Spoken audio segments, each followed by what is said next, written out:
Hello, everyone. I'm Marnie Robinson with Today's Christian Artist. We're at the third annual Touching Generations Awards, sponsored by BRL, and I'm here on the red carpet with Lecrae. Yes. Nice to finally to meet you. Pleasure. This is a blessing. Oh man, I'm glad to be here. It's an honor. So, I just want to dive right in because your testimony was just absolutely incredible to me.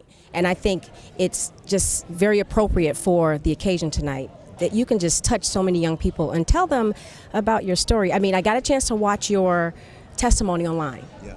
And you want to tell people, some of the things that you were saying there was incredible. Well, it's a long story. Obviously, I just, I believe that God does extraordinary things with ordinary people, and I've definitely, I'm not a choir boy. I wasn't raised in the church, so I've had my fair share of tough experiences. Single parent home, just looking for role models, and in all the wrong places, and just emulating a lot of the things that I saw in my community and on television, but God was good, and He's gracious, and He drew me out of that and is using me to be a light and an example. I think one of the things that you said that really touched my heart was that there was no Martin Luther King, there was no Malcolm X, and Obama wasn't here yet. And so you were watching some incredibly bad people, and then you started a whole different lifestyle. Right. Yeah. A lot of it is that there were the role models that I had were just young men trying to figure out their way. They didn't understand what they were doing either. A lot of them were fatherless young guys who were just trying to figure things out. And so, unfortunately, a lot of men who weren't fathered were father figures to me, and they didn't know what it meant to be a man. And so, we just kept perpetuating these false ideals and false ideologies of what manhood is, and whether it was, mistreating women, whether it was trying to be the toughest person you could be. And, I'm grateful that, God has really opened my eyes to what that really looks like, and I can be an example now.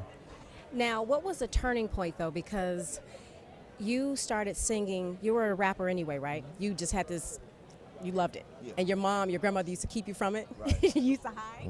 Right, yeah. Grandma was like, my grandmother praised, the Lord. She was a God-fearing woman who, wanted to be a good influence in my life, and always praying for me, always trying to keep me around the things I needed to be around, and keep me away from what I didn't need to be around. And but I loved just hip hop culture, rap music. It was everywhere I went. It was the community I was a part of, and so it was just a form of expression. And unfortunately, the things that I was expressing were, a lot of negativity. But I think, when you change, what comes out of you changes. Out of the abundance of the heart, the mouth speaks. And as my heart changed, my content changed. There's so many young people here tonight. So, I mean, you're here, you're getting an award, right? Sure. Yeah. So what would you tell young people who want to rap? Because, I mean, with your story and how God changed your life, what would you tell young people today and how to keep them on track? Because that's what this stands for, bold, right life, living for Christ. Yeah, I think at the end of the day, Ephesians 2:10 is one of my favorite verses. It says, we're God's workmanship, created for the things He's pre-planned. I think you got to understand that you were made by Him and for Him. And you won't really understand your purpose. You won't understand what you're here for and how you're supposed to function unless you have an intimate relationship with God. And that comes from knowing your word. That comes from spending time in the community of believers. And you really begin to understand. The more you understand who He is, the more you understand what He made you for. And it all works itself out. And that's really been my my story. You know what?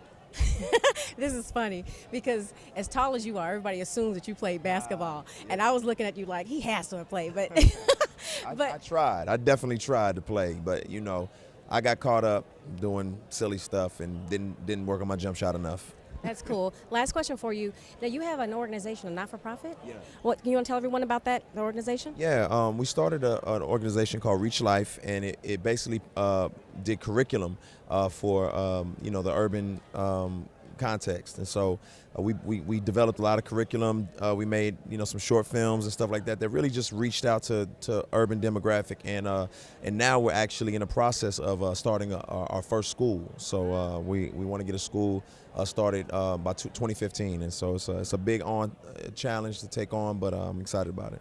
What age group will you be catering to? We would love to do the whole gamut, kindergarten all the way up through high school, but we're gonna start with a couple early years of education, maybe, K through second grade or something along those lines, and then just keep working on it. Thank you so much for coming today, and we're so glad you're here. I'm Marnie Robinson with Today's Christian Artist with Lecrae. Pleasure.